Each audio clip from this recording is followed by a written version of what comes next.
CM ಆಗಿ ಅಧಿಕಾರಕ್ಕೇರ್ತಾ ಇದ್ದಂತೆ DK Shivakumar ಅಜ್ಜಯ್ಯನ ಸನ್ನಿಧಿಗೆ ಭೇಟಿ ನೀಡಿದ್ದಾರೆ. ಅಜ್ಜಯ್ಯನ ಪರಮ ಭಕ್ತರಾಗಿರುವ ಡಿಕೆಶಿ ಮಠದ ಅಂಗಳದಲ್ಲಿ ವಿಶೇಷ ಪೂಜೆ ಪುನಸ್ಕಾರ ನೆರವೇರಿಸಿದ್ದಾರೆ.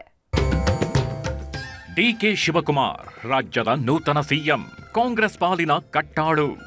ಈ ರಾಜಕೀಯ ಹೆಜ್ಜೆ ಗುರುತನ್ನ ಪಕ್ಕಕ್ಕಿಟ್ರೆ ಅಪ್ಪಟ ದೈವ ಭಕ್ತ. ಹೆಜ್ಜೆ ಹೆಜ್ಜೆಗೂ ದೇವರ ಧ್ಯಾನ ಮಾಡೋ ಅಜ್ಜಯ್ಯನ ಪರಮ ಭಕ್ತ. ಡಿಕೆಶಿ ಸುತ್ತದ ಗುಡಿ ಗೋಪುರಗಳಿಲ್ಲ, ಡಿಕೆಶಿ ಮಾಡಿಸದ ಪೂಜೆ ಪುನಸ್ಕಾರಗಳಿಲ್ಲ. ವ್ಯಕ್ತಿಗಿಂತ ದೈವವನ್ನ ನಂಬಿದ್ದೇ ಜಾಸ್ತಿ. ಇವತ್ತು ಸಿಎಂ ಕುರ್ಚಿ ಸಿಕ್ಕಿದೆ ಅಂದ್ರೆ ಅದಕ್ಕೂ ಅಜ್ಜಯ್ಯನೇ ಕಾರಣ ಅಂತ ನಂಬ್ಕೊಂಡಿದ್ದಾರೆ. ಹೀಗಾಗಿಯೇ ಅಜ್ಜಯ್ಯ ಹಾಕಿದ ಗೆರೆ ದಾಟಲ್ಲ. ಶಾಸ್ತ್ರ ಪೂಜೆ ಪುನಸ್ಕಾರ ಇಲ್ಲದೆ ಯಾವುದೇ ಕೆಲಸಕ್ಕೂ ಕೈ ಹಾಕಲ್ಲ. ಸಿಎಂ ಆಗಿ ಅಧಿಕಾರಕ್ಕೇರಿದ ಬೆನ್ನಲ್ಲದೆ ಟೆಂಪಲ್ ರನ್ ಶುರುವಾಗಿದೆ. ಮೇಲಿಂದ ಮೇಲೆ ದೇವರ ದರ್ಶನ ಮಾಡ್ತಿದ್ದಾರೆ. ಹೊತ್ತಿದ್ದ ಹರಕೆಗಳನ್ನ ಒಂದೊಂದಾಗಿ ಈಡೇರಿಸುತ್ತಿದ್ದು, ತಾಬಿಡೋ ಹೆಜ್ಜೆಗೆ ಯಾವುದೇ ಕಂಟಕ ಬಾರದಿರಲಿ ಅಂತ ದೈವದ ಕೋಟೆ ಕಟ್ಕೊಳ್ತಿದ್ದಾರೆ. ಪಟ್ಟಕ್ಕೇರಿದ ಖುಷಿ, ಮಠದಲ್ಲಿ ಮೃತ್ಯುಂಜಯ ಹೋಮ.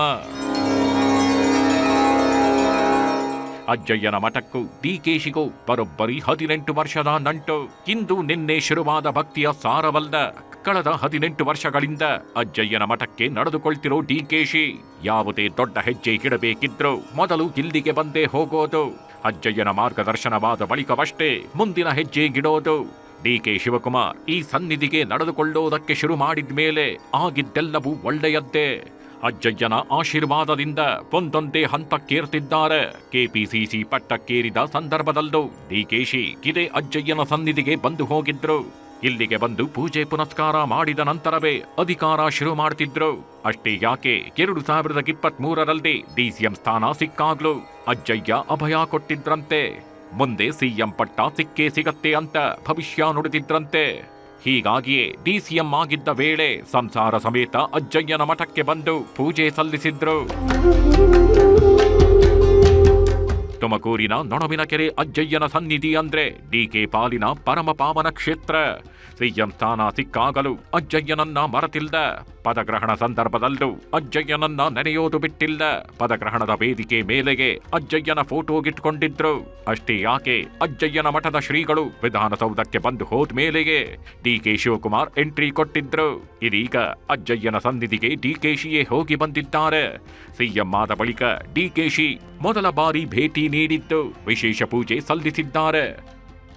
ಇವತ್ತಿನ ಪವಿತ್ರವಾದ ದಿನದಂದು ಕ್ಷೇತ್ರದ ಆಶೀರ್ವಾದದಿಂದ ಡಿಕೆ ಶಿವಕುಮಾರ್ ಅವರು ಜಯಶೀಲರಾಗಿದ್ದಾರೆ. ಮುಂದಿನ ದಿನಗಳಲ್ಲಿ ಉತ್ತಮವಾಗಿರ್ತಕ್ಕಂಥ ರಾಜ ಪ್ರತ್ಯಕ್ಷ ದೇವತಾ, ಪರಿಪೂರ್ಣವಾಗಿರ್ತಕ್ಕಂಥ ದೇಶದ ಆಳ್ವಿಕೆಯಲ್ಲಿ ಉತ್ತಮವಾಗಿರ್ತಕ್ಕಂಥ ವ್ಯಕ್ತಿ ಅವರು ಇದ್ದಾರೆ ಅಂತಕ್ಕಂಥ ಆಶೀರ್ವಾದ ಪಾಲಿಸ್ತಾ ಇದ್ದಾರೆ.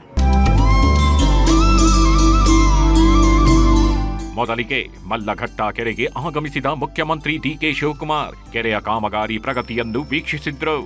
ನಂತರ ಕರಿಬಸವ ದೇಶಿ ಕೇಂದ್ರ ಶಿವಾಚಾರ್ಯ ಶ್ರೀಗಳೊಂದಿಗೆ ಇದೇ ಕೆರೆ ನೀರಲ್ಲಿ ಕೈಕಾಲು ಮುಖ ತೊಳೆದು ಕೆರೆಗೆ ಪುಷ್ಪಾರ್ಚನೆ ಮಾಡಿದ್ರು. ಬಳಿಕ ಕೆರೆಯ ತಟದಲ್ಲೇ ಇರುವ ಗಂಗಾಧರೇಶ್ವರನ ದೇವಾಲಯಕ್ಕೂ ತೆರಳಿ ವಿಶೇಷ ಪೂಜೆ ನೆರವೇರಿಸಿದ್ರು. ಸಿದ್ದೇಶ್ವರ ಮಠಕ್ಕೆ ನಾನೇನು ಹೊಸಬಾಯನಲ್ಲ, ಸುಮಾರು 25 ವರ್ಷದಿಂದ ಬರ್ತಾ ಇದ್ದೀನಿ. ಇದು ನನ್ನ ಪ್ರತಿಯೊಂದು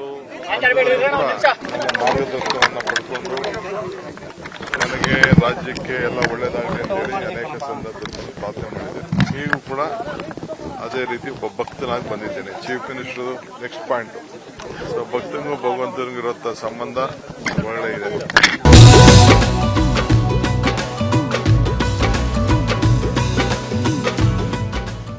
ಗಂಗಾಧರೇಶ್ವರನ ದೇಗುಲದಲ್ಲಿ ಪೂಜೆ ಮುಗಿಯುತ್ತಿದ್ದಂತೆ ನಂತರ ತೆರಳಿದ್ದು ಅಜ್ಜಯ್ಯನ ಸನ್ನಿಧಿಗೆ. ಸಣ್ಣದೊಂದು ಗುಡಿ ಆಕಾರದ ಗವಿಯಲ್ಲದೆ ಪೂಜೆ ಪುನಸ್ಕಾರಗಳನ್ನ ನೆರವೇರಿಸಿದ್ರು. ಸ್ವಾಮೀಜಿಯವರ ಮಾರ್ಗದರ್ಶನದಂತೆ ಮೃತ್ಯುಂಜಯ ಹೋಮ ನೆರವೇರಿಸಿದ್ದು ಕೆಲ ಕಾಲ ಧ್ಯಾನಾಸಕ್ತರಾಗಿದ್ರು. ಅಜ್ಜಯ್ಯನ ಸನ್ನಿಧಿಯಲ್ಲಿ ಭಕ್ತಿಪೂರ್ವಕವಾಗಿ ಬೇಡಿಕೊಂಡ ಡಿಕೆಶಿ ಕನಸು ಈಡೇರಿಸಿದ ಭಗವಂತನಿಗೆ ಶರಣಾಗಿದ್ದಾರೆ.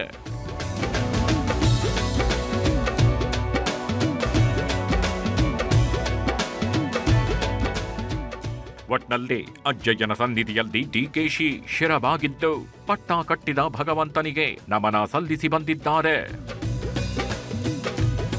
ವಿಠಲ್, ನ್ಯೂಸ್ 18 ತುಮಕೂರು.